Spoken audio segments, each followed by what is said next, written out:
नमस्ते दोस्तों, कैसे हैं आप सब? उम्मीद करती हूँ सभी अच्छे होंगे। स्टोरी सुनने के लिए हमारे चैनल को लाइक एंड सब्सक्राइब करें। अगर आपने इसका पिछला एपिसोड नहीं देखा है तो हमारे चैनल पे अपलोड है, आप जाके ज़रूर देखें।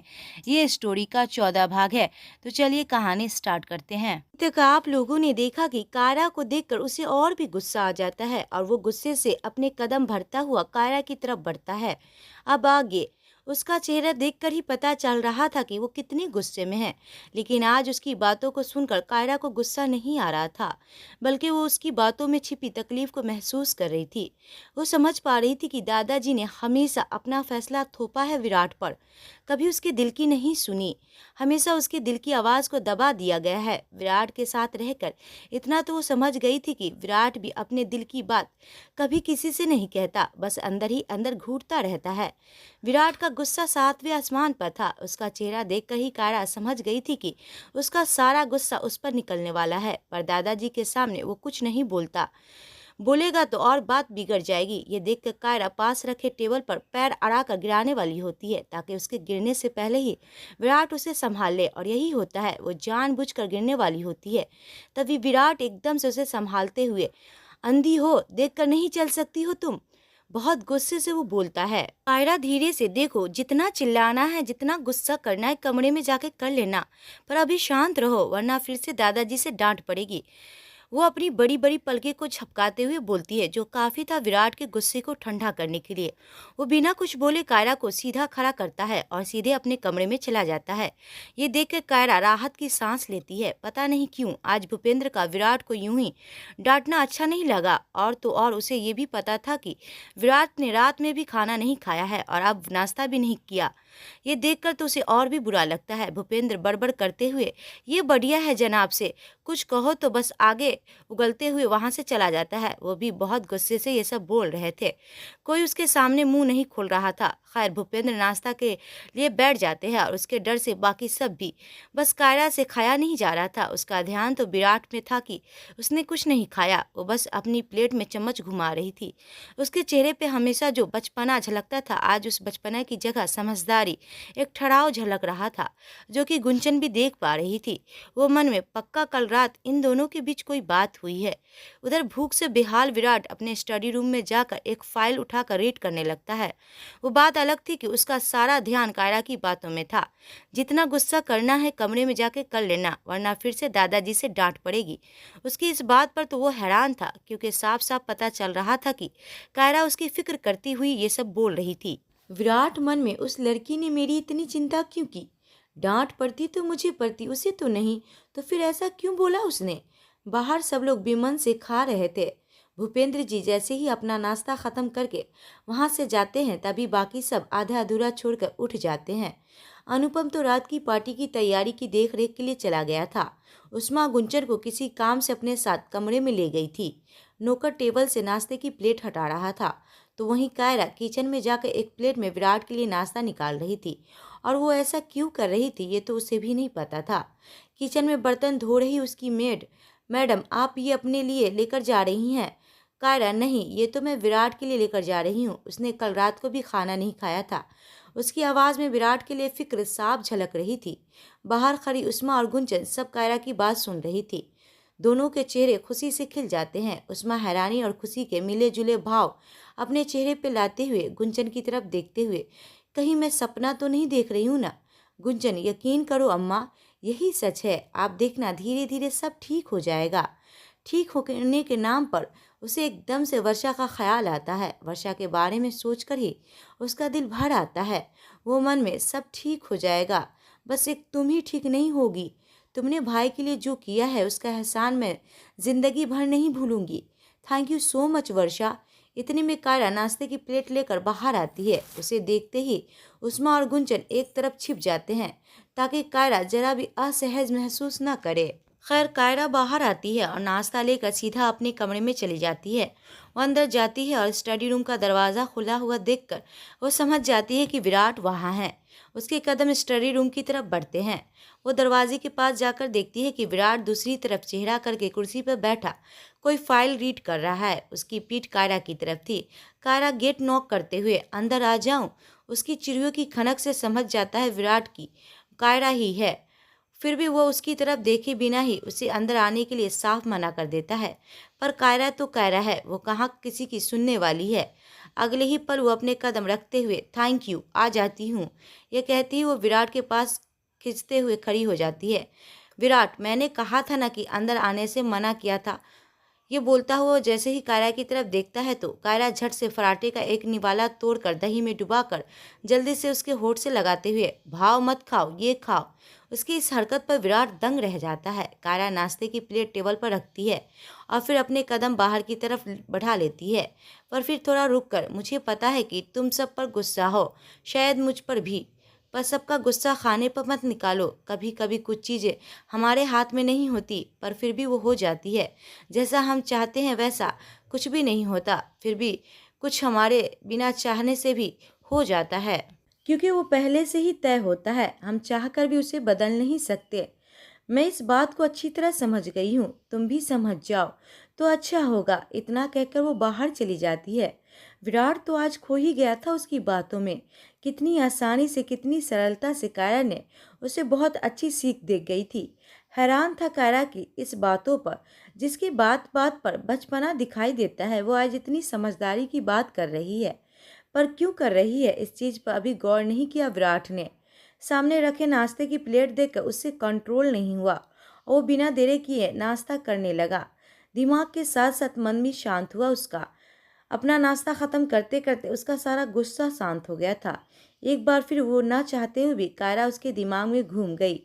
कायरा का उसकी चिंता करना, उसके लिए नाश्ता लेकर आना, फिर बेहद शब्द में उसे समझाना, कुछ चीज़ें हमारे हाथ में नहीं होती पर वो होनी होती है, क्योंकि वो पहले से तय होता है और हर हाल में होकर रहता है, जिसे हम चाहकर भी नहीं बदल सकते। विराट उसकी बातों पर गौर करता है और सोचने पर मजबूर हो जाता है। मन में, वैसे तो इतनी समझदार लगती नहीं जितनी बातें कर गई।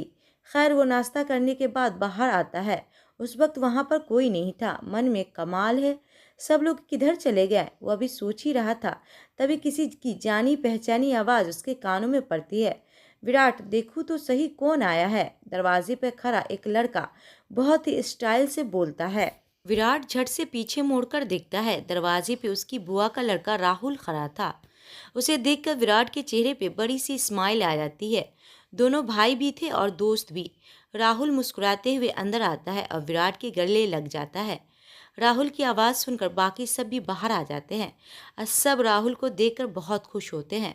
कायरा सबसे पीछे खड़ी थी और वो राहुल को जानती भी नहीं थी। बस एक दो बार विवेक के मुंह से उसका नाम सुना था कि राहुल उसके बुआ का लड़का है। राहुल एक एक करके सबसे मिलता है, विराट से, उस्मा से, अनुपम से, भूपेंद्र से, गुंचन से और फिर लास्ट में खड़ी कायरा से भी। उसे पता था कि कायरा और विवेक की शादी होने वाली थी, पर सब कुछ बदल गया।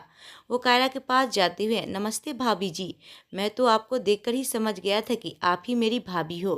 कायरा हैरानी से उसकी तरफ देखती है। राहुल, वो क्या, गुंचन ने आपकी बहुत तारीफ की थी, पर कम ही की थी, वो मुस्कुराते हुए बोलता है। बदले में कायरा भी हल्का सा मुस्कुरा देती है। अरे वाह भाभी, आपकी स्माइल तो बहुत प्यारी है, राहुल फिर से बोलता है। विराट बस कायरा को देख रहा था। कायरा की नज़रें खुद ब खुद उसकी तरफ उठ जाती है। विराट एकदम से सकपका जाता है और तुरंत अपनी नज़रें फेर लेता है और वापस अपने कमरे में चला जाता है। कुछ ही देर में घर का माहौल हंसी मजाक में बदल गया था। राहुल के आने से घर में रौनक आ गई थी। राहुल कायरा को अपने और गुंजन के बचपन के किस्से सुना रहा था, जिस पर सभी का हंस हंस कर बुरा हाल हो गया था। उन सब के साथ साथ कायरा भी, उन सब के हंसने खेलने की आवाज़ विराट के कानों तक भी पहुंच रही थी। खास करके कायरा की हंसी। जब उसे नहीं रहा जाता तो वो बाहर उठकर आता है और उसकी नज़रें जाती है हंसती हुई कायरा पर। कितनी चंचल हंसी थी कायरा की। उसने आज से पहले कभी उसे इस तरह हंसते हुए नहीं देखा था। एक पल के लिए तो उसका दिल किया कि वो भी उन सब के पास जाकर बैठ जाए, पर अगले ही पल उसके अंदर का शेड्यूल जाग जाता है और वो वापस अपने कमरे में चला जाता है। देखते ही देखते दिन ढल जाता है और शाम हो जाती है। शाम का वक्त कायरा अपने कमरे में थी और विराट स्टडी रूम में। ठीक उसी वक्त उष्मा वहां आ जाती है और कायरा को बहुत सुंदर साड़ी देते हुए, बेटा मैं चाहती हूँ आज की पार्टी में तुम यही पहनो। कायरा ने पहले कभी साड़ी नहीं पहनी थी, पर वो उष्मा को मना नहीं कर पाती। कुछ ही देर में उसे रेडी करने के लिए दो लड़कियाँ आ जाती है। विराट तो पहले ही रेडी होकर बाहर चला गया था। बाकी सब भी रेडी होकर पार्टी वाली जगह के लिए निकल गए थे। बस विराट और कायरा बचे थे। विराट हॉल में बैठा अपने फ़ोन पर कुछ मेल चेक कर रहा था, या यूं कहे कि कायरा का इंतज़ार कर रहा था। 10 मिनट बाद लड़कियां रेडी करके चली जाती है और धीरे धीरे कदम बढ़ाती अपनी साड़ी संभालती कायरा बाहर आती है। अचानक से विराट अपनी नज़रें ऊपर करता है, पर फिर वापस हटाना ही भूल जाता है। कायरा अपनी साड़ी संभालती धीरे धीरे कदम से बढ़ती हुई आगे आती है। उसकी आहट से विराट की नज़र उठकर उसकी तरफ बढ़ती है, पर फिर पलके झपकाना ही भूल जाता है। रॉयल ब्लू कलर की हैवी साड़ी, मैचिंग वेकलेस ब्लाउज, चेहरे पे मेकअप, आंखों में गहरा काजल और आईलाइनर, होठों पे डार्क लिपस्टिक, मांग में सिंदूर, बालों को नीचे से ऊपर करके साइड पर कंधे पर किया हुआ था, और उसमें लगा हुआ गुलाब जो कि उसकी खूबसूरती में चार चांद लगा रहा था। उसने पहली बार साड़ी पहनी थी और इसमें से उसे दिखती उसकी पतली कोड़ी कमर, जिसे कमरबंद से सजाया हुआ था। मारे शर्म के उसके गाल लाल हो गए थे। विराट की तरफ देखने की उसकी हिम्मत ही नहीं हो रही थी। विराट भी कहाँ अपनी नज़रें हटा पा रहा था। अभी तक वो भी एकटक उसे निहारे जा रहा था। कायरा 2 कदम चलती है, पर साफ पता चल रहा था कि उससे चला नहीं जा रहा है। कंफर्टेबल नहीं लग रहा था उसे। उसी पल विराट का फ़ोन बजता है, जो कि राहुल का था। विराट होश में आता है और अपनी हरकतों पे छिप जाता है। वो तुरंत अपनी नज़रें फेर लेता है, अपना फ़ोन कान पे लगाते हुए। हेलो, अरे यार, कहाँ रह गए तुम लोग? यहाँ पार्टी में सब लोग तेरे और भाभी के बारे में पूछ रहे हैं। कितना टाइम लगेगा? अभी विराट, हम पहुँचने ही वाले हैं। इतना कहकर वो फ़ोन काट देते हैं। चलो, वो कायरा की तरफ देखते हुए बोलता है। कायरा, जो अभी धीरे धीरे आगे बढ़ रही थी, वो धीरे से बोलती है हाँ, पर विराट उसे देखकर समझ गया था कि वो साड़ी में असहज महसूस कर रही है। ए लड़की, सुनो, क्या हुआ? तुम ऐसे क्यों चल रही हो? अगर तुम्हें परेशानी हो रही है तो जाकर चेंज कर लो, बेहद आराम से विराट ने बोला था। कायरा का मन तो था कि तुरंत चेंज कर ले, पर अगले ही पल उसे उस्मा का ख्याल आता है कि उसने कितने प्यार से ये साड़ी दी थी उसे, और ख़ास बोला था कि रात की पार्टी में यही साड़ी पहनना बेटा। अब क्या सोच रही हो? करना है चेंज? विराट की आवाज़ फिर से उसके कान में पड़ती है। नहीं नहीं, मैं ठीक हूँ, तुम बस चलो। अब कायरा तुरंत बोलती है। विराट आगे बढ़ते हुए, ठीक है चलो, ये कहता हुआ बाहर निकल जाता है। कायरा भी उसके कदम से कदम मिलाने की कोशिश करते हुए उसके पीछे चल पड़ती है। दोनों गाड़ी में बैठ जाते हैं। ड्राइवर गाड़ी स्टार्ट करता है और आगे बढ़ जाता है। दोनों में से कोई बात नहीं कर रहा था। अभी गाड़ी आधे रास्ते पे पहुंची ही थी, तभी कायरा को अपनी पीठ पर कुछ महसूस होता है। उसे एहसास होता है कि उसके ब्लाउज की हुक लगभग टूटने ही वाली है। वो तुरंत अपने ब्लाउज को बस उसी के हुक पर टिका हुआ था। वो एकदम से घबरा जाती है मन में, इससे अच्छा तो मैं चेंज ही कर लेती। अब क्या होगा? ये हुक तो किसी भी वक्त टूटने वाला है। क्या करूं? इस सेडियल से कहूं कि नहीं? नहीं, ये तो मुझे कच्चा चबा जाएगा। कहूंगी तो पहले ही बोला था कि चेंज कर लो। कायरा देखती है कि अब वो दोनों किसी भी वक्त पार्टी वेन्यू में पहुंचने वाले हैं। घबराहट कायरा के चेहरे पे देखी जा सकती थी, और घबराहट की वजह से वो अपने हाथों की उंगलियों को तोड़ मरोड़ रही थी। विराट की नज़र उसकी हरकतों पे पड़ती है। वो धीरे से उसके कान में फुसफुसाते हुए, क्या हुआ? कोई परेशानी है? तुम ठीक हो ना? इस बार भी वो आराम से बोलता है। कायरा मन में, अभी तो कितने आराम से बोल रहा है, पर बात पता चलते ही मीठे शहद से कड़वा नीम बन जाएगा। वो अभी सोच ही रही थी कि तभी चटाक करके एक आवाज़ आती है और उसके ब्लाउज की हुक टूट जाती है। कायरा का चेहरा सफ़ेद पड़ गया था और उसकी आंखें हैरानी से बड़ी हो गई थी, और वो एकदम से सीधी हो जाती है और अपनी पीठ पीछे सीट से टिका देती है। विराट उसकी इस हरकत को नोटिस कर रहा था। वो उसका चेहरा देख के ही समझ गया था कि ज़रूर कोई बात है। स्टॉप द कार, वो एकदम से बोलता है। उसकी बात सुनकर कायरा और भी ज़्यादा घबरा जाती है कि पता नहीं विराट ने गाड़ी क्यों रुकवाई है। इतने में ड्राइवर गाड़ी साइड में रोकता है। विराट, तुम बाहर जाओ और जब तक मैं ना कहूँ अंदर मत आना। ये सुनकर कायरा की हालत ख़राब हो जाती है। मन में, ये सेडियल क्या करने वाला है? ड्राइवर को क्यों बाहर भेजा है? विराट की बात सुनकर कायरा की हालत ख़राब हो रही थी। वहीं ड्राइवर के होठों पे मुस्कान तैर जाती है, जिसे छिपाते हुए वो तुरंत गाड़ी से बाहर चला जाता है। कायरा के तो हाथ पैर ठंडे पड़ गए थे। अब बताओ क्या बात है, क्यों परेशान हो? विराट की आवाज़ में उसके लिए चिंता साफ नजर आ रही थी। कायरा अपनी बड़ी बड़ी आंखों को और बड़ा करते हुए उसकी तरफ देखती है, पर कुछ बोल नहीं पाती। उसकी तरफ देख के, तुम्हारी आंखों में मुझे नज़र तो नहीं आएगा कि क्या बात है? इसके लिए अपना मुंह खोलना पड़ेगा। तो देवी जी जल्दी बताओ, हमें लेट हो रहा है। ये सुनते ही कायरा का दिल जोरों से धड़कने लगता है। उसे समझ ही नहीं आ रहा था कि वो कैसे विराट से कहे कि उसके ब्लाउज की हुक टूट गई है। वो अपनी नज़रें झुका लेती है। अब उसकी खामोशी से विराट को चिढ़ हो रही थी। इस बार वो थोड़ी सख्ती से बोलता है, ए लड़की, तुम्हें सुनाई दे रहा है या नहीं? कायरा वैसे ही अपनी नज़रें झुकाते हुए, उसे शब्द ही नहीं मिल रहे थे और बोलते वक्त वो अपने हाथों की उंगलियों को आपस में उलझा रही थी। विराट एकदम से उसके हाथों पर अपना हाथ रखता है, जिससे उसे पता चलता है कि कायरा के हाथ बर्फ से भी ज़्यादा ठंडे हैं। रिलैक्स, बताओ क्या बात है? कायरा एकदम से, वो मेरे ब्लाउज की हुक टूट गई है और मैं ऐसे पार्टी में नहीं जा सकती। वो एक सांस में सब बोल देती है और फिर कसकर अपनी आंखें बंद कर लेती है, ये सोच के कि अब विराट उसे बहुत डांटेगा। पर उसकी सोच से विपरीत विराट बहुत आराम से, अगर तुम चाहो तो मैं तुम्हारी हेल्प कर दूं। एक बार फिर से कायरा की धड़कनें बढ़ जाती है। उसके पास और कोई रास्ता नहीं था। शर्म के भाव उसके चेहरे पे आ रहे थे, जो विराट से भी छिपे नहीं पा रहे थे। अगले ही पल विराट उसकी साड़ी का पल्लू एक साइड से उठाता है और उसके दूसरे कंधे पे डाल देता है, जिससे कायरा की पूरी पीठ कवर हो जाती है। और विराट अपना हाथ उसके कंधे पे रख देता है ताकि वो पल्लू न सरके। उसके बाद विराट ड्राइवर को आवाज़ लगाता है और उसे चलने को कहता है। कायरा को समझ नहीं आता कि वो ऐसे पार्टी में कैसे जाएगी, पर उस वक्त वो चुप रहना ही बेहतर समझती है। पर आज जिस तरह से विराट उसकी हेल्प कर रहा था, उसकी केयर कर रहा था, इस चीज़ की कल्पना नहीं की थी उसने। आज विराट का दिल का सॉफ्ट कोना उसे नजर आ रहा था। कुछ ही देर में गाड़ी एक बड़े से मॉल के बाहर रुकता है और कायरा को लेकर विराट अंदर चला जाता है। इस बीच वो एक बार भी उसे खुद से दूर नहीं करता।